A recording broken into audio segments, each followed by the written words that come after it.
ብስራት ሁለት እጁ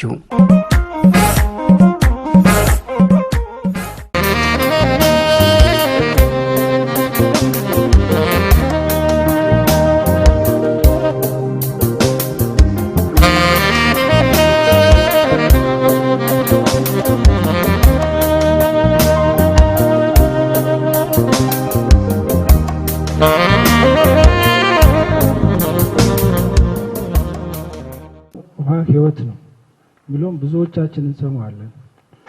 ይህ ትልቅ ትርጉም ትልቅ መልእክት ያለው ቃል ነው። መልእክቱም ትርጉሙም እንደሚያመለክተው ማንኛውም ህይወት ያለው ነገር ሁሉ ያለ ውሃ መኖር እንደማይችል ነው።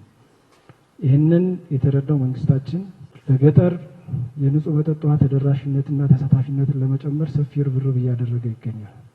የወረዳው የገጠር ንጹህ መጠጥ ውሃ ተደራሽነት 49% ነው። ቀሪ በርካታ ይቀረናል። ከሰራ ነው ያልሰራ ነው ይበልጣል። ኮሚቴው አጠቃላይ እንዴት ይሰራል የሚለው ጥቅል ሲሰራቱ ስላላችሁ ከሁን በሰራችሁ ደግሞ ትገመገማላችሁ ይገመገማለን። ከዚያ ላይ ተልእኮ ወስደን ምን ያያል ማለት ነው። ጥቅል ያለው የተጠራንበት ቀሪ ሰዎቻችን ባጭር ጊዜ ዝናብ ምንም እየመጣ ስለሆነ ጨርሰን ለህብረተሰቡ ሊጠቀምበት ስለሆነ እያወጣ ያለው ባጭር ጊዜ ተጠቃሚ የሚሆን አደራ 2018 በጀት ዓመት የምንሰራቸውን የውሃ ስራዎች የበለጠ ለማሳለጥ በእውቀት በክህሎት ለማሳደግ በሚሰጠው ስልጠናና የደረስንበትን ያፈጻጸም ደረጃ ለመገምገም በተጠራው ስብሰባ ላይ እንኳን ለመገናኘት አበቃን እንኳን ደህና መጣችሁ ማለት እፈልጋለሁ። መጠጥ ውሃን ለማስፋፋት መንግስት በርካታ እቅዶችን አቅዶ ሲሰራ ቆይቷል። የመንግስት አቅም ውስን ነው። አሁን ደግሞ ብዙ አስተዳደራዊ ወጪዎች አሉ። የጸጥታ ችግሩ በራሱ የሚወስደው ወጪ ቀላል የሚባል አይደለም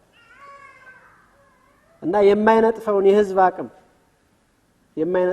አቅም ለራሱ ሲል ተግባብቶ ተስማምቶ ይሄን ያህል ገንዘብ ማዋጣት ማለት ቀላል የሚባል አይደለም። ስለሆነ በቀጣይም የንጹህ መጠጥ ውሃን ተደራሽ ለማድረግ በተለይ ፖቴንሻል አለን አካባቢ አቅሙ አለን አካባቢ ትልቅ ጥረት ማድረግ መቻል አለን። የሰቆጣ ቃል ኪዳን ወይም ደግሞ የሰቆጣ ፕሮግራም አገር በቀል የሆነ ፕሮግራም ነው። የሰቆጣ ፕሮግራም ትልቅ ስራዎች እየሰራ ነው ያለው። ውሃ ተቋማትን ይገነባል፣ ግንዛቤ ፈጠራ፣ የክህሎት የእውቀት የማሳደግ ስራ ይሰራል፣ ሌሎች ስራዎችን ይሰራል።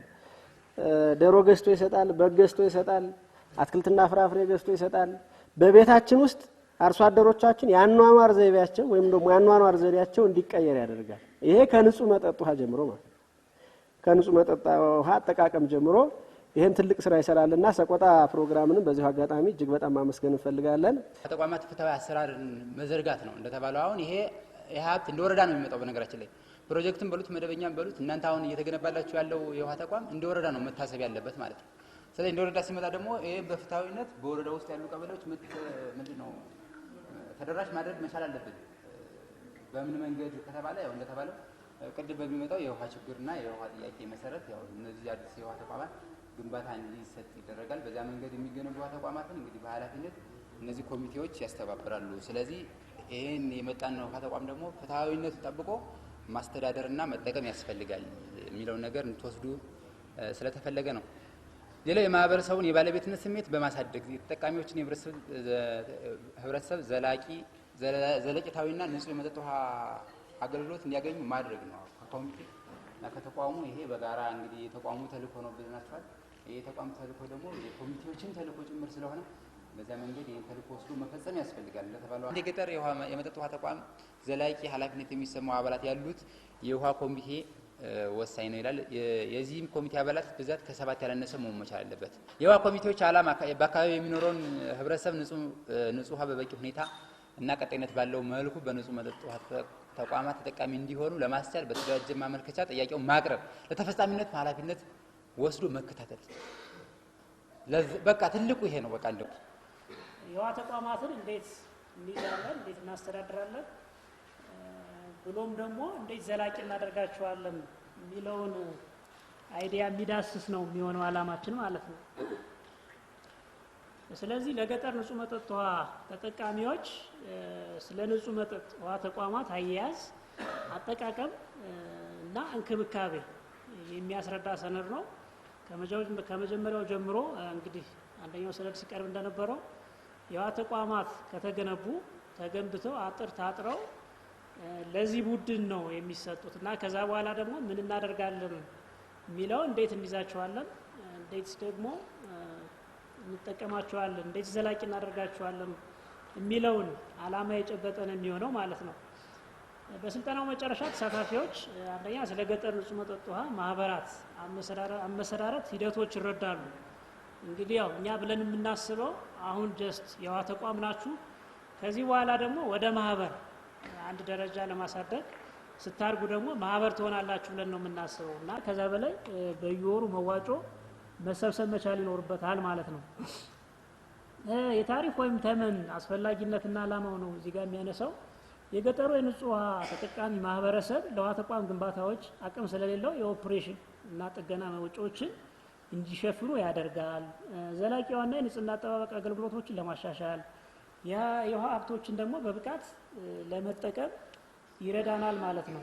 ሌላው ሶስተኛው የገጠር ንጹህ መጠጥ ውሃ ኮሚቴዎች የተጠና የታሪፍ አወሳሰን እንዲወስኑና ገቢ አሰባሰባቸውንም እንዲያሻሽሉ ያግዛል ማለት ነው። ይሄ ታሪፍ ወይም ደግሞ ተመን ሴት ስናደርግ እነዚህ ነገሮች ታሳቢ ያደረገ አላማውም ደግሞ እዛው የውሃ ተቋማችንን ዘላቂ እንድናደርግበት ስለሆነ እሱን እንድትወስኑ ለማለት ነው። የውሃ ኮሚቴው በውሃ ጣቢያው ስም ከውሃ አገልግሎት የተሰበሰበው መዋጮ የመበደር ወይም ደግሞ የማበደር ህጋዊ ስልጣን የለውም።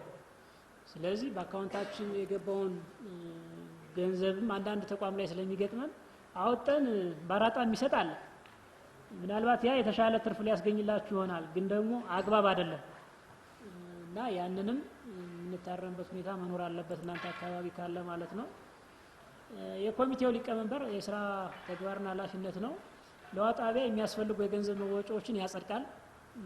ለውሃ ጣቢያ የተገዙ ንብረቶች ወጪዎችን ያጸድቃል። በትክክል ስራ ላይ መዋላቸውን ይቆጣጠራል።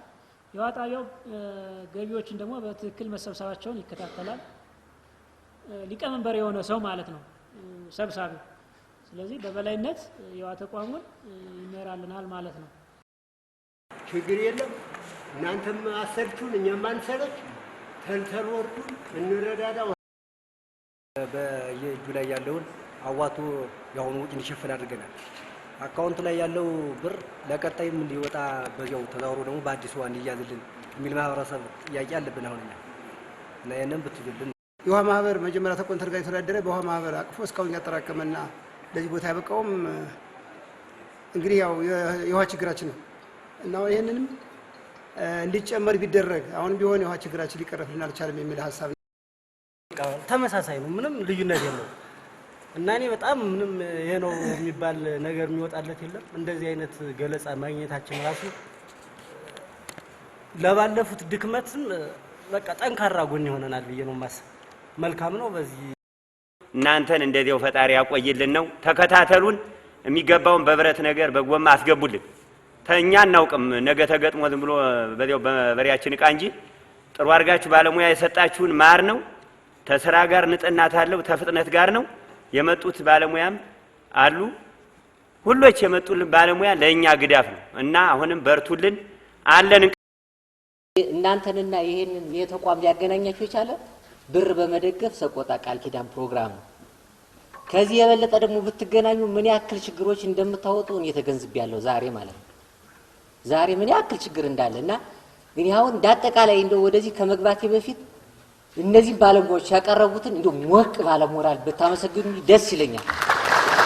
እንደው በተለየ ከእናንተ በላይ ነው ስልጠና ቁጭ ብዬ ወሰድኩ እና እናንተም ሰዎች ጥሩ ስልጠና ይዛችኋል ብዬ ስለማስብ ለነዛ ሰዎች እንክብካቤ እንድታረጉ እንድታሳውቋቸው እያስባለሁ። በቂነት ከማረጋገጥ አንፃር እኛው ለምሳሌ ሰነድ እንዲሟላ ፈልጋለሁ ከእናንተ ሰነድ እንዲሟላ። አሁን ቅድም ልጆቹ ሲነሳ የነበረው ዋሽኮ ስልጠና እስካሁን ድረስ በጀት ተበጅቶ እናንተ እየተከታተላችሁ እንዳልሆነ አይቻለሁ። እኛ መደብን ይህን ፕሮግራም ይዘን እንደ ችግር ቀጣይ ደግሞ እናንተ ላይ የቁጠባ ባህላችሁን አዳብራችሁ የተሻለ ነገር እንድታረጉ ይፈልጋል። ይህ ፕሮግራም ቆጥባችሁ ማየት አለበት። ይህ ፕሮግራም እናንተ ጀምራችሁ ከዛ በኋላ ደግሞ ፕሮግራም ደግሞ ብትፈልጉ ከዛ በኋላ እያየ የእናንተን ችግር እያየ እንዲሰጣችሁ ይፈልጋል። መናዶ ብቻ ሳይሆን በቅርብ ርቀት ውሃ ይገኛል። ግልጽ ነው አይደለ? ስለዚህ በፈጠነ ቁጥር ተጠቃሚ ነው የምንሆነው። ዘንድሮ ያለን እንቅስቃሴ አምና ከነበረው ጋራ ጥሩ ነው፣ ጥሩ ትራክ ላይ ያለን ነው። ግን ደግሞ መጨረሻው ሲያምር ነውና አሁን የሁሉ ብዙ በጀት ወጥቷል። ኦልሞስት 80% የሚሆነው በጀታችን አወጣናል። 20% ነው የሚቀር። 80% ወጥቶ ግን ገና እስካሁን አንድ ውሃ ብቻ ነው ግቡ ነው የመጣው። ስለዚህ ቶሎ ማለቅ አለበት የሚለውን መውሰድ አለበት። ዋናው ግን ውሃ ከተባለ ተቋም ነው። ተቋም ከሆነ መሪ ያስፈልገዋል። እናንተ 7 ኮሚቴዎች ባለቤት ያስፈልገዋል። ተመን ያስፈልገዋል። እኔ በምችልበት እኔ ባለሙያ በሚችሉበት ባለሙያ እየዞር ለማየት ጥረት እናደርጋለን። አሁን ያላችሁ እንቅስቃሴ ጥሩ ነው።